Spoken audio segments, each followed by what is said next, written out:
You look at a so-called white baby when it comes out, right, of the womb, if you look it up, right, they come out completely red, all right, completely red, all right.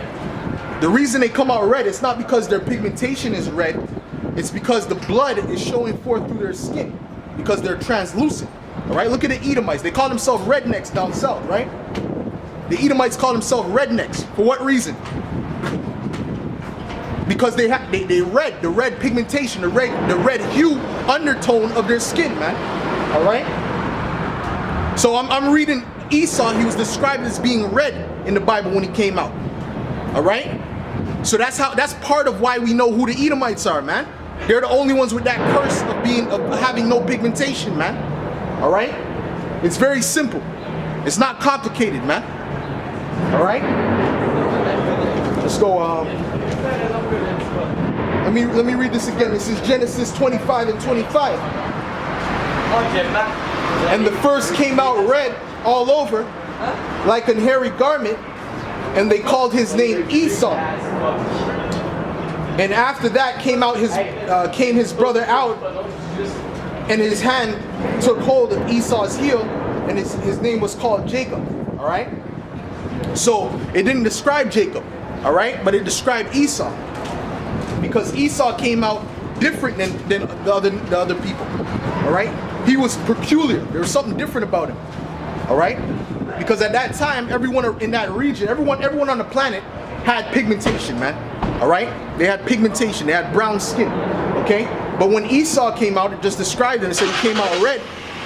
He was the first child that they seen that came out red, that then came out without pigmentation, all right?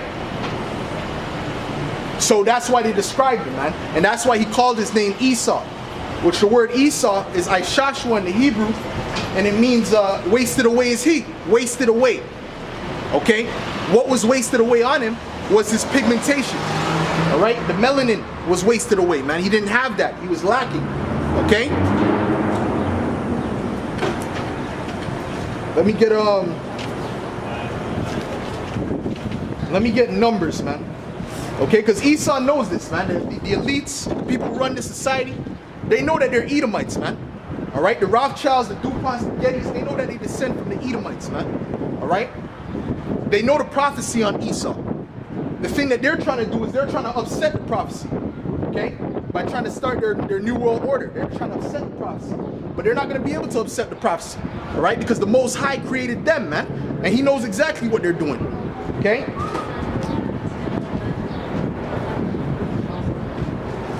Let me get numbers. I'm gonna get numbers real quick. And actually, I want to get Leviticus, man. Go into the curse of leprosy as well, man. Okay, because these Edomites have twisted everything, man.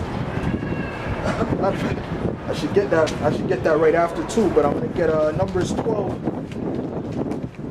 verse 1. All right.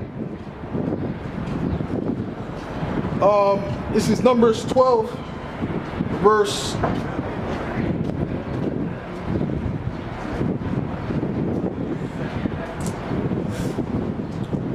3. I'll start at Numbers 12, verse 3.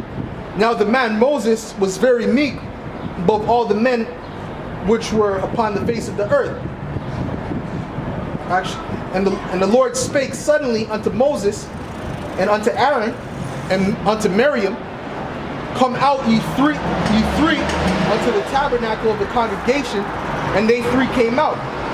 And the Lord came down in the pillar of the cloud and stood in the door of the tabernacle and called Aaron and Miriam, and they both came forth.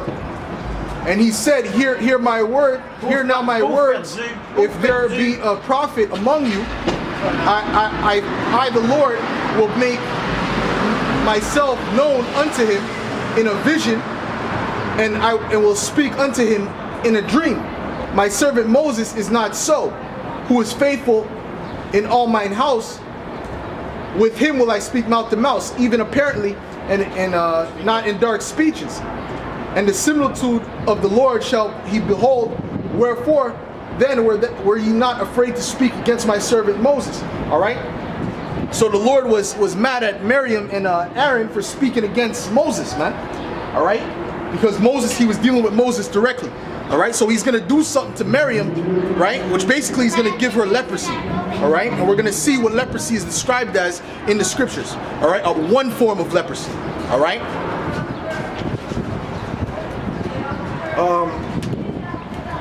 And the anger of the Lord was kindled against them, and he departed, and the cloud departed from off the tabernacle. And behold, Miriam became leprous.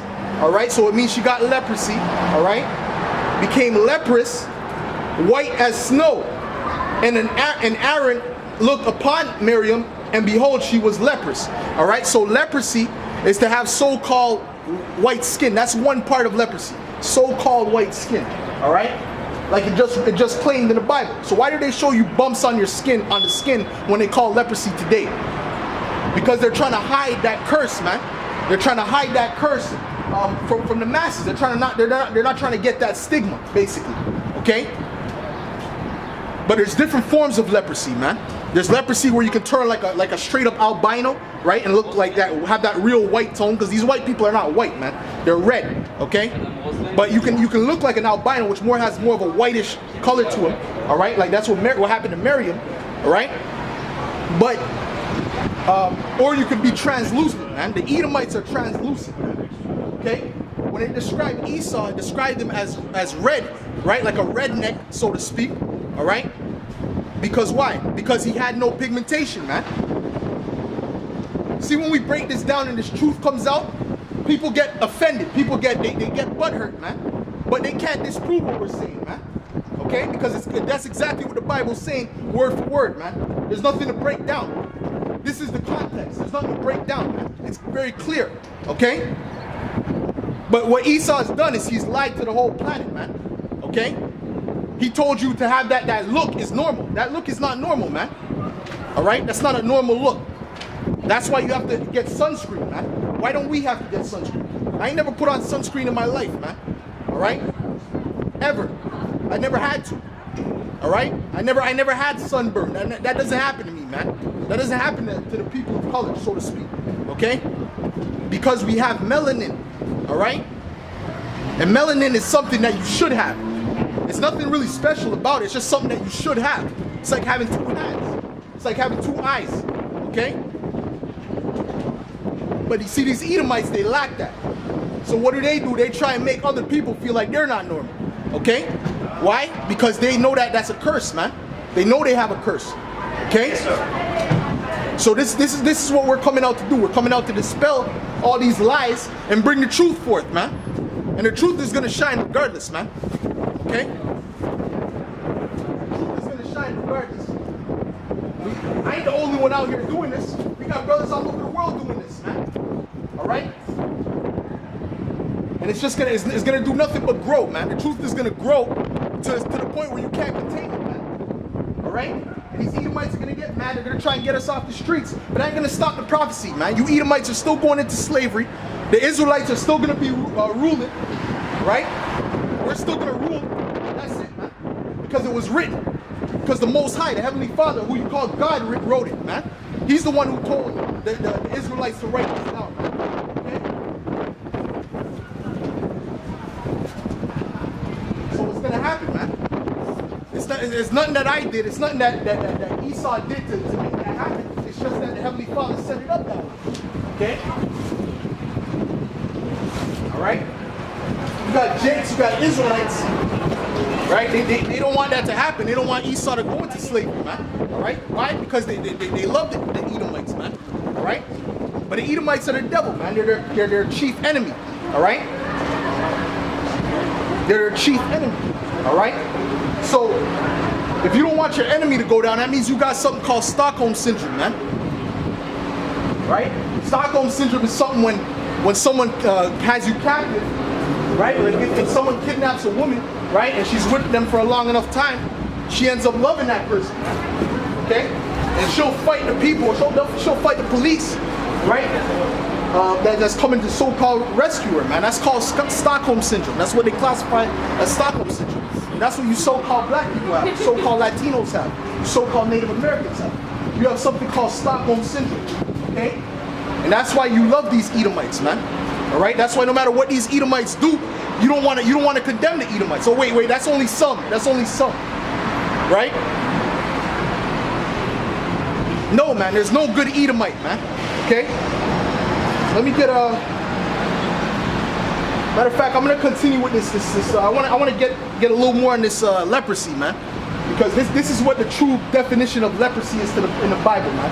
When you look at them in the movies, right? They look up the movie like Ten Commandments, right? They took that part out. They took the parts out where Moses put his hand in his bosom and he took it back out and it came leprous.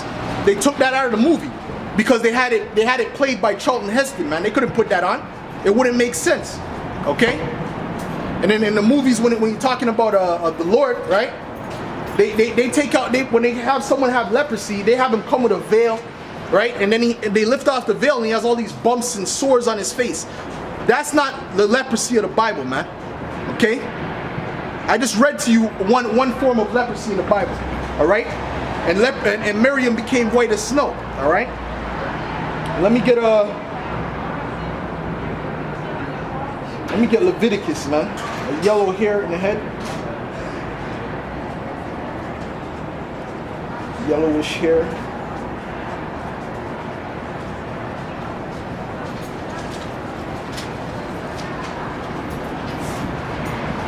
Leviticus 13 and 30. We get that, man. You know? Because Esau done twisted everything upside down, man. 13 and 30, right? Esau done twisted everything upside down, man. Made everything, he made everything opposite, man. Okay? He told you good is bad and bad is good. That's what Esau did, man.